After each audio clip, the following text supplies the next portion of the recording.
Today, we're diving into organic traffic generation and UX that turns customers into loyal buyers. And I'm joined by Marco. And Marco is a UX marketer, and he helps brands generate big dollars and maximize their customers' LTV.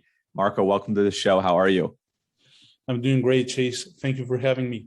Yeah, man. Thanks for being here. But let's dive into this. The floor is yours. I cannot wait to learn more about this.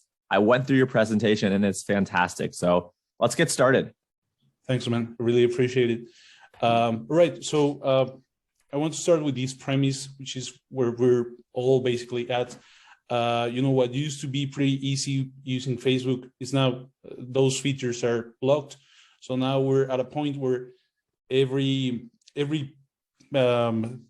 step that an e-commerce business has to take for growth is in different areas, and they basically have to go back to square one and revisit their whole marketing strategy.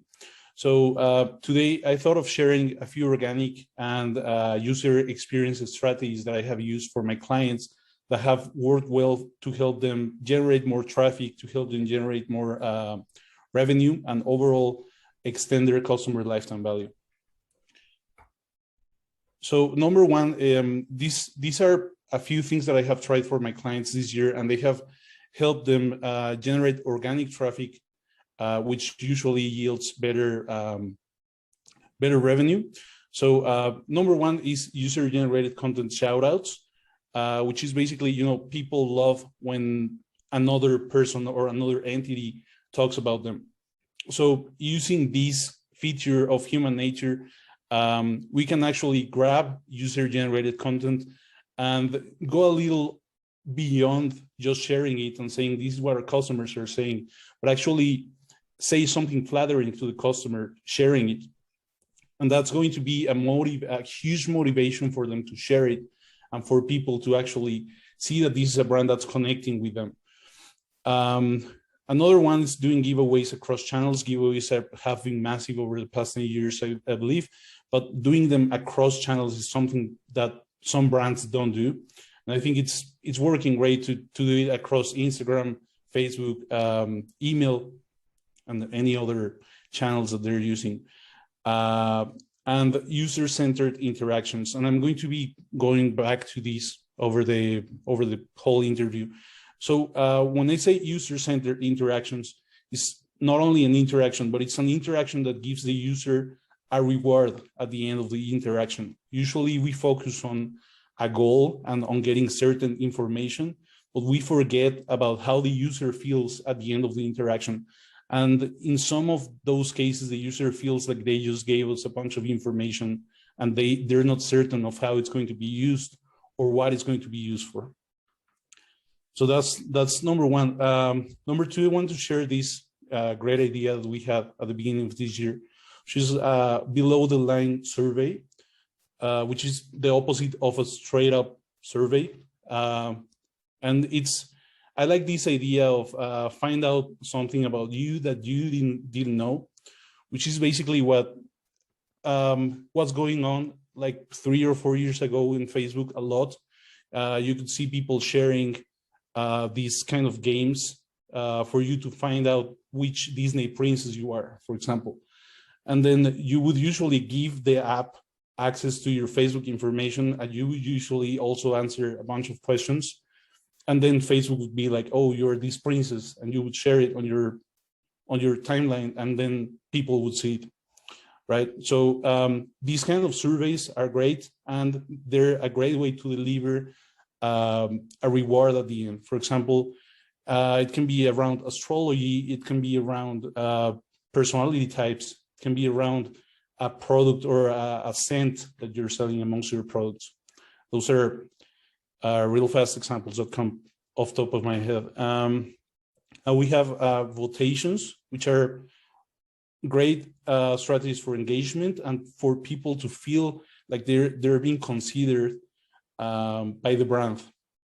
So one of the votations that we have done this year, and it's really, really good to activate the clicks, is just offering between product A and product B. Usually offering names on a product, offering 2 types of names, that usually works. People love giving their input in these kind of things and seeing that it's being considered in the company decisions. Yeah, next one is maximize your brand value perception. Most or a lot of e-commerce businesses focus on discounting, adding discounts and promotions on and whenever they want the customers to purchase. And that's what I outlined here on the last point. Focusing on a goal is the most common mistake, focusing on a goal over a customer feeling, which is what I was saying a while ago. So rather than focusing on what you want the customers to do, rather focus on how you want them to feel, how they should be feeling at the end of the interaction. And that will maximize the brand value perception 10x. Giving them a good post-purchase experience. You have spoken a lot about this, and you have even shared templates and ideas, which I love. So giving them a really good post-purchase experience rather than trying to sell them again in the first email they receive right after purchasing is working great. And number 2 is a little subjective, but let me dive a little bit into it. So be respect worthy in the internet is respecting your customer's time and respecting your customer's privacy. Basically, if you're bombarding them every day with emails, then they're probably going to lose respect. And other than respect and admiration for your brand or trust in your brand, they're going to start feeling other things that you don't want them feeling. And last, churn management. So I've seen this, and this slide was inspired by Grant Cardone, actually. They're running some sort of promotion or some kind of event over the next few days. And after receiving no emails for 8 months, I've received like 12 emails over the past 4 days. So I don't know what are his numbers and what's his performance and how he managed to do that, but I can tell that there are a lot of people churning out of his list every time that he does this, because I've done it for other clients and I've seen the way people react to these type of strategies. So if one thing that I've been saying is that if your marketing is causing people to leave, it means that you can do better than that, right? There's always going to be little unsubscribes, but not hundreds of unsubscribes. And this, when you start bombarding people, you usually see even thousands of unsubscribes per day. So when that's happening and you're not certain of why it's happening, doing an exit survey is great. Usually I've done it by adding a landing page where people are redirected after unsubscribing, and you're probably going to have a low filling rate, but you're still going to get some answers. Some people just want to vent out the reasons why they're unsubscribing, so giving them a place to do that over there is probably going to be insightful.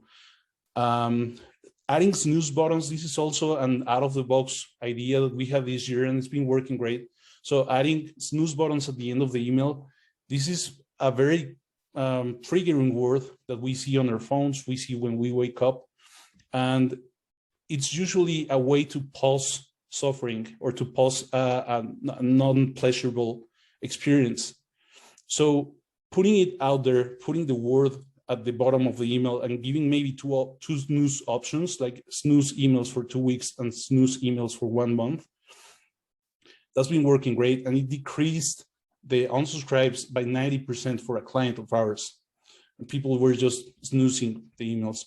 So that's nice. And number 3, I've read it a lot on your posts and also heard it on other podcast episodes, which is basically setting up expectations on your audience. For example, now that we're getting closer to BFCM, letting people know that there are a bunch of emails coming up, there are promotions and sales coming up, and giving them, for example, the alternative to choose receiving only 1 email.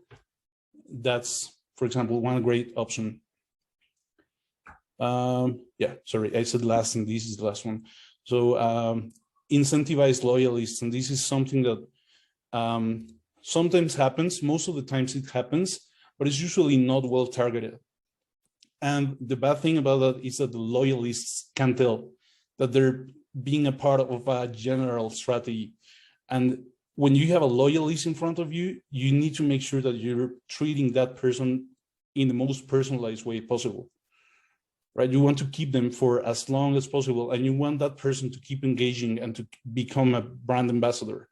So in order to get to that point, you need to give that person a family-like experience. And this is what this slide is about, having a proper VIP program that actually talks to people who went through the whole journey of becoming a VIP of your brand. That's really, really important. Giving them rewards and having proper referral programs and educating them on what's available for them to save more money or for them to get free products. It's a great way to make them happy. And again, yeah, talk to them like you were talking to family. And that's pretty much it. Amazing, Marco. Thank you so much. Where can people find your agency, and what type of services do you offer? And then where can people find you personally on social? They can find me on Instagram and Twitter. Instagram, sorry, it's more a little personal. So if you see some random memes, it's me just having fun and harvesting dopamine. And Twitter and Facebook. Awesome. And what are your handles on those platforms? Marco _no ciudad. Okay, I'll get that link. And then what about your agency website? Where can people find your agency?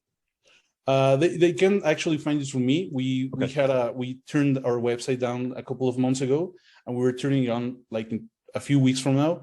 But it's mfnmarketing.com. But if they send an email to marco@mfnmarketing.com, I'll make sure to reply ASAP. Awesome. All right, well, send me your links. I'll get those below. And thank you so much for your time.